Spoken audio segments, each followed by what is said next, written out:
بسم اللہ الرحمن الرحیم، السلام علیکم ورحمۃ اللہ۔ امریکہ کی جانب سے جو پابندیاں عائد کی گئی ہیں اس کے بعد تو صورتحال بڑی کریٹیکل ہو گئی ہے۔ پہلے ہی جو وہ عمران خان کی بار بار ڈیمانڈ کر رہے تھے رہائی کی، اس کی وجہ سے جو پاکستان کی حکومت اور اسٹیبلشمنٹ دونوں بڑی شدید دباؤ کے اندر موجود تھے۔ بڑا دباؤ تھا، کیونکہ یہ دیکھیں یہ کوئی چھوٹا دباؤ نہیں ہوتا جب آپ کو سپر پاور کی وجہ سے اور امریکہ جیسی سپر پاور سے جس کی بدولت سارا کا سارا جو آپ کا نظام ہے، وہ چاہے حکومتی نظام ہو یا ریاستی نظام ہو، وہ سارا کا سارا اس کے اوپر چلتا ہے۔ تو اگر ان کے ساتھ آپ بگاڑیں گے، ان کے ساتھ آپ خراب کریں گے، ان کے ساتھ ان کی بات ہی نہیں مانیں گے، تو پھر یا پھر آپ کے اندر اتنی طاقت موجود ہو، آپ اتنا دل گردہ رکھتے ہوں، آپ کے اندر اتنی سخت موجود ہو کہ آپ ان کو جواب دے سکیں۔ اور جس طرح سے عمران خان نے کیا تھا، عمران خان نے بڑا تاریخی جواب دیا تھا ایبسولوٹلی ناٹ کا، جب ان لوگوں نے امریکہ نے پاکستان سے فوجی اڈے مانگے تھے تو عمران خان نے وہ ہمت دکھائی، عمران خان نے وہ جرأت دکھائی اور کوئی دکھائے۔ لیکن جنرل مشرف جیسا آدمی، وہ جب امریکہ نے جنرل مشرف کو کال کی افغانستان کے معاملے کے اوپر کہ آپ ہمارے ساتھ ہیں یا خلاف ہیں، تو جنرل مشرف جیسا آدمی جو اپنے آپ کو ایک بڑا طاقتور جرنیل کہتا تھا، تو وہ نہیں اس بات کے اوپر انکار کر سکا، امریکہ کو انکار نہیں کر سکا۔ وہ امریکہ کو انکار کرنا اس کے لیے بڑا مشکل ہو گیا تھا، اور آپ نے بس نہ کرنی ہے۔ لیکن اور وہ بھی ایک خفیہ کال تھی، یہ بھی نہیں کہ پبلک کے اندر بات ہو رہی ہو،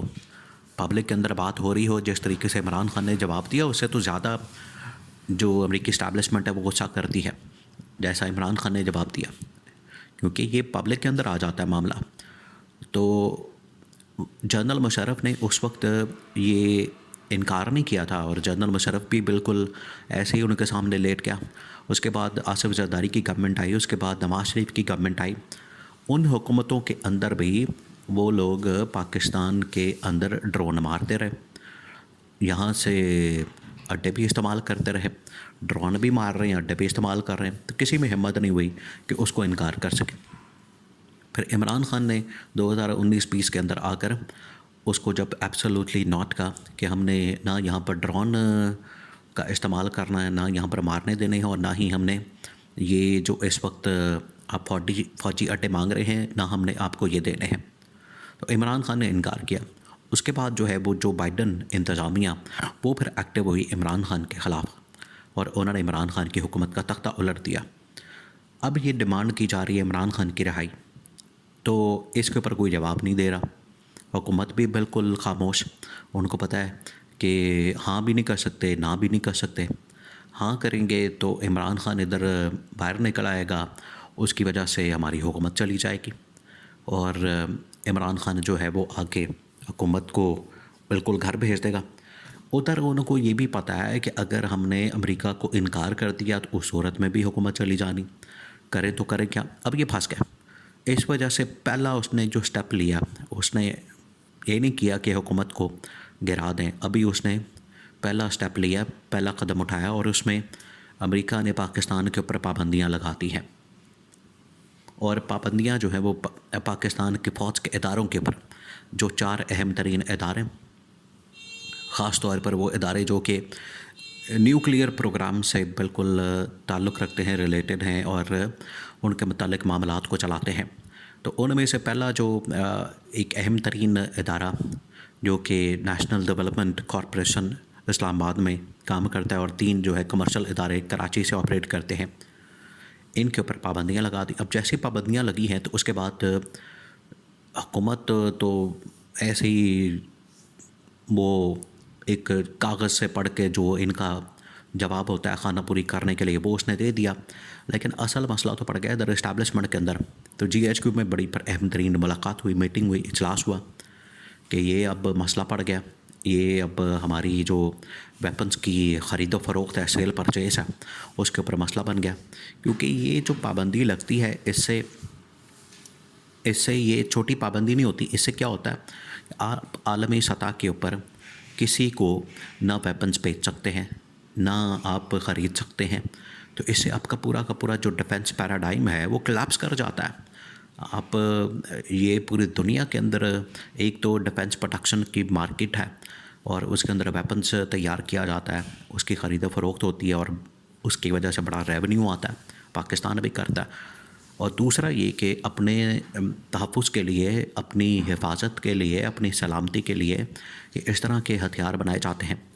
اب اس میں پاکستان تو بنا رہا ہے، لیکن اگر پرزے نہیں آتے، مٹیریل نہیں آتا، را مٹیریل نہیں آتا، باقی چیزیں نہیں آتی، تو اس کی کاسٹ جو ہے وہ پھر پاکستان کو دینی پڑے گی۔ پاکستان جو ہے وہ پھر اس سلسلے میں بالکل دوسروں کے اوپر ڈپینڈنٹ ہو جائے گا، کبھی کسی کے اوپر ڈپینڈ کرے گا، کبھی کسی کے اوپر ڈپینڈ کرے گا، تو یہ صورتحال بڑی مشکل ہو جانی پاکستان کے لیے۔ تو اسٹیبلشمنٹ کو نظر آ گیا ہے کہ یہ ہمارے لیے معاملہ جو ہے بڑا بگڑ گیا اور چیزیں بڑی بگڑ گئی ہیں، تو اب اس کا ہم نے حل نکالنا ہے۔ تو اسٹیبلشمنٹ تو پڑ گئی ہے اس وقت، انہوں نے تو سر جوڑ لیے ہیں، وہ تو مشکل میں پڑ گئی ہے، اور سر جوڑ کے یہ فیصلہ کیا گیا ہے کہ اب ہمیں اس پابندی سے نکلنے کے لیے، اس قسم کی سینکشن سے نکلنے کے لیے ہمیں جو بھی قدم اٹھانا پڑے، ہمیں وہ بات ماننی پڑے گی، ہمیں وہ قدم اٹھانا پڑے گا تاکہ ہم یہ جو راستہ ہے یہ صاف کر سکیں اور پاکستان کے اوپر سے پابندیاں ختم کروا سکیں اور یہ پاکستان کی بہتری کے لیے کام کر سکیں۔ ورنہ یہ پابندیاں جو ہیں وہ تو پاکستان کی معیشت جو پہلے ہی بڑی بیچاری لولی لنگڑی ہو چکی ہے اور اس کی حالت جو ہے بڑی خراب ہو چکی ہے، اوپر سے اگر اس طرح کی پابندیاں لگ جائیں گے تو پاکستان عالمی مارکیٹ کے اندر اور عالمی دنیا کے اندر، عالمی لیول کے اوپر بالکل زیرو پہ آ جائے گا، پھر پیچھے کیا بچے گا؟ کچھ بھی نہیں بچنا۔ یہ اب بڑی کریٹیکل سچویشن بن گئی پاکستان کے لیے ان پابندیوں کے بعد۔ وہ ڈیمانڈ کر رہے تھے عمران خان کی رہائی، آپ ان کو جواب دیتے کہ بالکل کر لیتے ہیں، اس میں کوئی مسئلے والی بات نہیں ہے۔ بھئی آپ جب طالبان کے ساتھ بات کر سکتے ہیں، انڈیا کے ساتھ بات کر سکتے ہیں، پاکستان کے بڑے سے بڑے دشمن کے ساتھ بات کر سکتے ہیں، تو عمران خان تو پاکستانی، ایک محب وطن پاکستانی ہے، یہاں کا سب سے پاپولر لیڈر ہے، یہاں کی سب سے بڑی پارٹی کا سربراہ ہے، وہ کوئی دشمن تو نہیں ہے، وہ کوئی طالبان میں سے تو نہیں ہے، وہ کوئی پاکستان کا دشمن تو نہیں ہے۔ اس وجہ سے اس سے بات کرنا بڑا ضروری تھا، بات کر کے رہائی کی طرف جاتے تو یہ آپ کو پابندیوں کا سامنا نہ کرنا پڑتا، لیکن اب پابندیاں لگ گئی ہیں، سینکشن لگ گئی ہیں۔ اب سینکشن کے لیے آپ کو کوئی نہ کوئی حل نکالنا ہے، راستہ نکالنا ہے، اور سینکشن جو ہے وہ آپ کے لیے بڑی تباہ کن ثابت ہو سکتی ہے۔ اگر آپ نے یہ سینکشن ہٹانے کے لیے، ان کو ختم کرنے کے لیے عالمی لیول کے اوپر عمران خان کی رہائی کے ڈیمانڈ کے اوپر عمل درآمد نہ کیا تو یہ سینکشن جو ہے وہ تو پہلا سٹیپ ہے، پہلی قسط ہے۔ مزید سینکشنز بھی پاکستان کے اوپر پھر لگ سکتی ہیں جو کہ اسٹیبلشمنٹ نے کہا کہ ہم بالکل بھی افورڈ نہیں کر سکتے۔